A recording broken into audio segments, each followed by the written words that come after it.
There's a lot of issues in trying to determine who has beaten benchmarks. One issue is, what benchmark do you choose? And that's not an easy question. Another question is what time period you look at.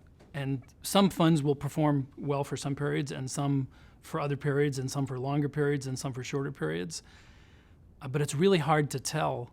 It's really hard to get a consistent metric for how well they do that. And indeed, some funds will choose the time periods that they look good for. Like you might see an ad that says our trailing 1 year or trailing 3 year look great. And you wonder, but I just read in the paper how they underperformed so badly for the last 3 months, or that they did really badly for the 5 years.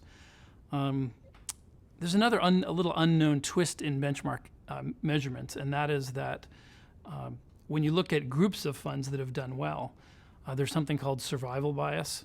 And those funds which didn't do well typically get closed or merged into other funds. So if you go look at every fund at some big house, some big mutual fund family, they're not going to have a really bad fund, because guess what happens to a fund that does badly? They close it or merge it into another one.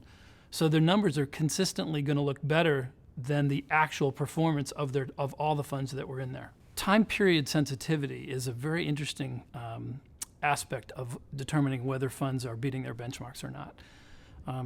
If a fund does well for 1 year, that's great. If they do well for a second year in a row, that's great. And now their 2-year period is going to look good. If they do well for a third year in a row, that's great too. There are very few funds that consistently outperform benchmarks. And in fact, the number of funds that consistently outperform benchmarks is almost identical to the number that would be predicted if performance was totally random.